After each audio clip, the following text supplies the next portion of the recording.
and there's not a blood trail. Why wasn't this handled like a regular crime scene? Why was his security taking down a camera that was posted up behind Charlie during the shooting? Because that will show you key evidence of what happened. And it was taken down minutes after it happened. Who took that camera down?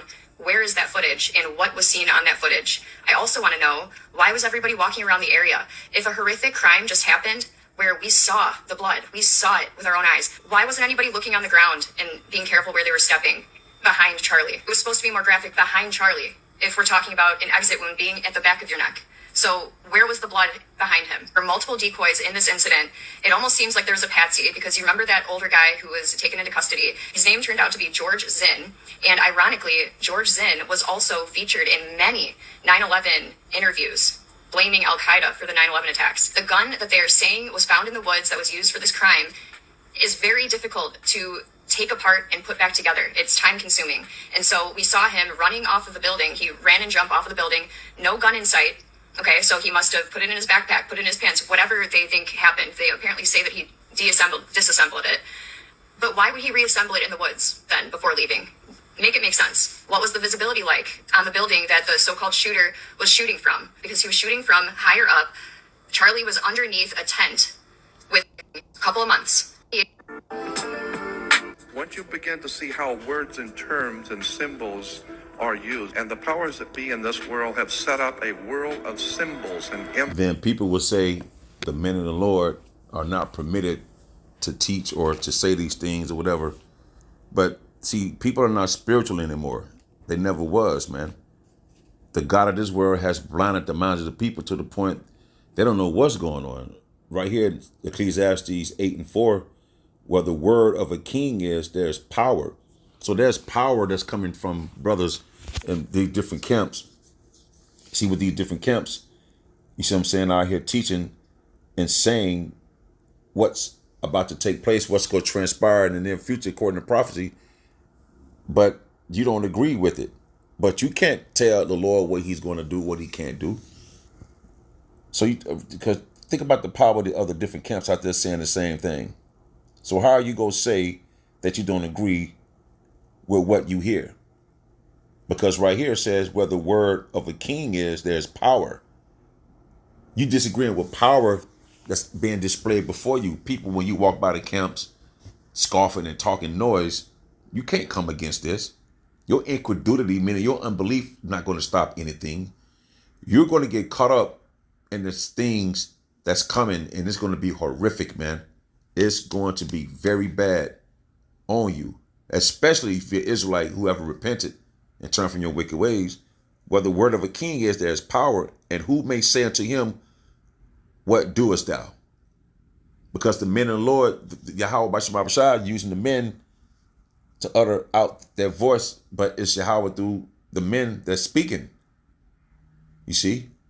It's Yahweh Basham Abishai that's uttering their voice upon the planet by their prophets, by the apostles, the bishops, the men on down, man, to bring you this and to show you these things. It's tied with the scriptures and how detrimental it is for you to return from your wicked ways and repent, instead of going out here to keep marching and getting caught up in what they want you to get caught up in.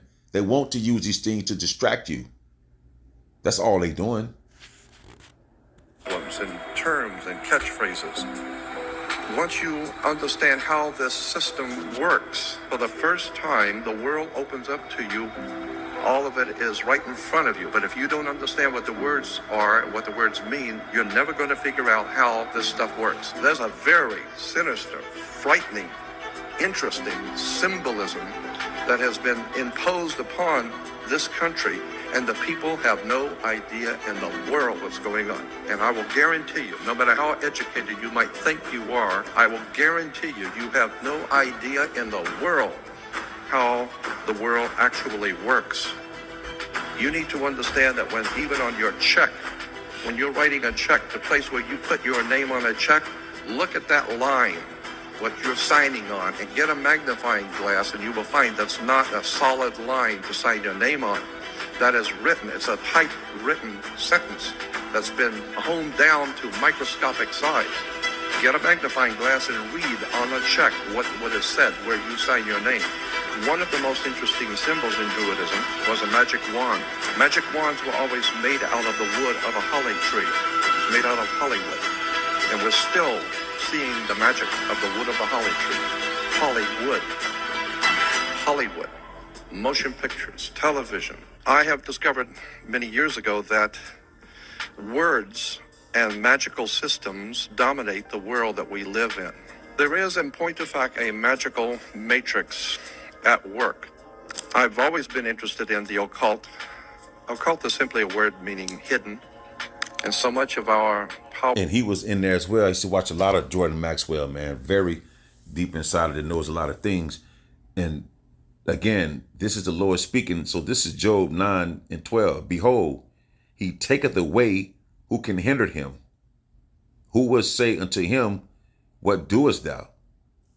So it's Yahweh Bahashim Habashai at the end of the day that's taking away Esau's rulership by bringing out all the wickedness that they've done and prophesying in their face in Virgin Daughter Babylon the Great to tell them that the Lord is on his way back. Yahweh Shai and the holy angels are coming, man. So at the end of the day, the Lord is taking away Esau's rulership. So nobody can tell the Lord nothing. The Lord is speaking. And what the word of a king is, there's power. We're speaking the king's language before their faces, before the whole world face. This place is wicked. People scared to speak out, but these people want to delete you, though. A brother sent me something, man, on Palantir, man. That shit made me mad. Like, these people really want to be the Most High. And it just should make you mad, man. There's no way possible you can live in a society. Man, there's no way a person want to stay in this place knowing what the hell is about to take place, man. You're going to be watched from every moment with their artificial intelligence. Who wants to live like that? So it makes you mad, and what you want to make you, you know what I'm saying, pray to the Lord to bring this place down yesterday, as they say in the word, yesteryear. Because look at it. So now the Lord is speaking.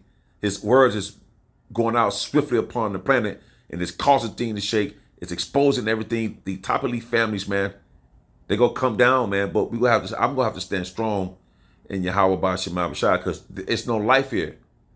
That video on Palantir, man, they watch every and everything you do. They can make up some shit on you, man. But 2/3 of you so-called Negroes, Latinos, and Native Americans, y'all not even aware. You want to still bicker about the man should pay all the bills, all this feminism shit, all this crap that's going on the planet that's distracting you. It's not even adding to your life. But meanwhile, this place is crumbling. The Lord is speaking. Shalom. Lord willing, I hope this was edifying.